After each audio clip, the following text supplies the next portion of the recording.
আসসালামু আলাইকুম। কেমন আছেন সবাই?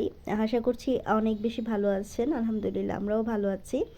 ভিডিওর শুরুতেই আপনাদের সাথে একটা আনবক্সিং ভিডিও দিয়ে ভিডিওটা স্টার্ট করলাম। তো এখানে হচ্ছে আমি ক্রাফট পান্ডা থেকে একটা মসলা অর্গানাইজার অর্ডার করেছিলাম।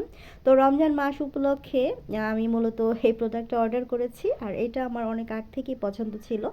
আমি যখন ওই যে সাইডে দেখতে পাচ্ছেন, এটা হচ্ছে কফি বা বিভিন্ন ধরনের স্ন্যাক্স রাখার জন্য আমি এটা এনেছিলাম।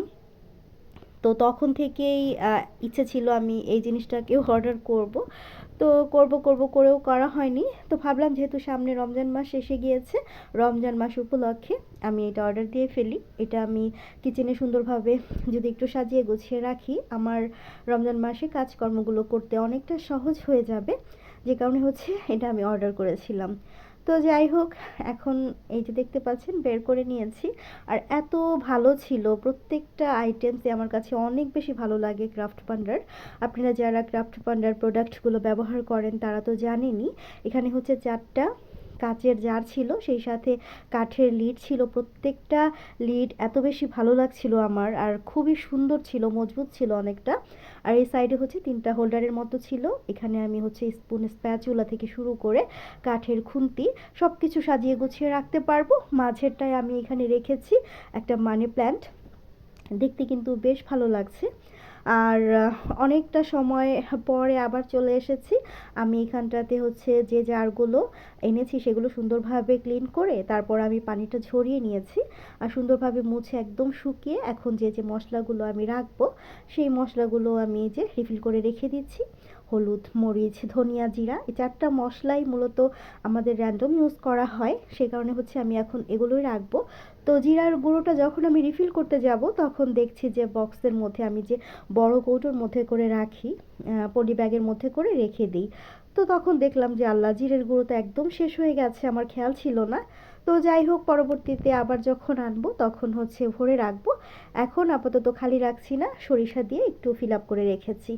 আর এই তো কিচেনটাকে এভাবে করে জাস্ট একটু সুন্দর করে সাজিয়ে রাখলাম। আমার কাছে কাঠের জিনিস, মাটির যে কোনো জিনিস খুবই ভালো লাগে। জানি না আপনাদের কাছে কেমন লাগে।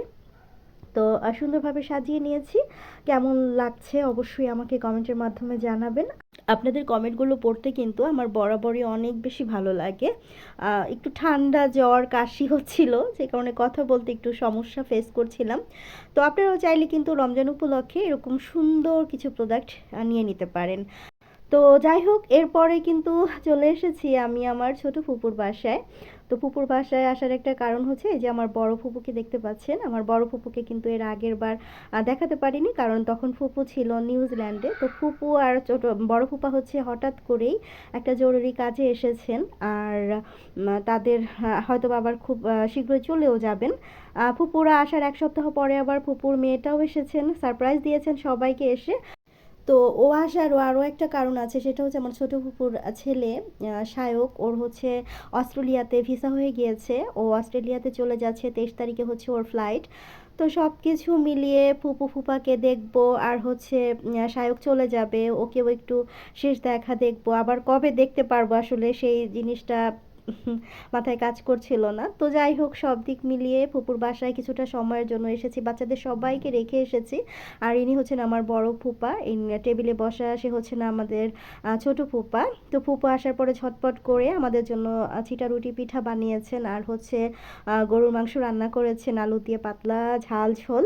খুবই মজার ছিল। আমরা প্রায় ঘন্টা 3 ছিলাম, খুব ভালো সময় কাটিয়েছি। আর ফুফাতো ভাই বোন যারা আছে ওদেরকে আসলে ক্যামেরার সামনে ওরা কেউই আসতে চায় না, ওইভাবে করে ওদেরকে ক্যামেরার সামনে আমি আনতেও পারিনি। তো যাই হোক, তারপর হচ্ছে ঠিক 9:30টার দিকে আমরা বাসা থেকে বেরিয়ে পড়েছি। আর পুপুর গাড়ি দিয়ে ড্রাইভারকে বললো আমাদেরকে আর কি পৌঁছে দেওয়ার জন্য। তো আমরা এখন বাসা যাচ্ছি, আর রাস্তায় এত পরিমাণ জ্যাম ছিল, আমাদের বাসায় আসতে আসতে প্রায় 11:45টার মতো বেজে গিয়েছে। তো যাই হোক, তারপরেও যে যতটুকু সময় আর কি থেকেছি খুবই ভালো সময় কাটিয়েছি। আর নিজের পরিবারের সাথে সময় কাটাতে পারলে তো আসলে অনেক বেশি ভালো লাগা কাজ করে। আজকের ভিডিওটি কেমন লেগেছে অবশ্যই কমেন্ট করে জানাবেন। ভালো লাগলে লাইক কমেন্ট করবেন। আজকের মতো বিদায় নিচ্ছি, ভালো থাকবেন সবাই। আল্লাহ হাফিজ, আসসালামু আলাইকুম।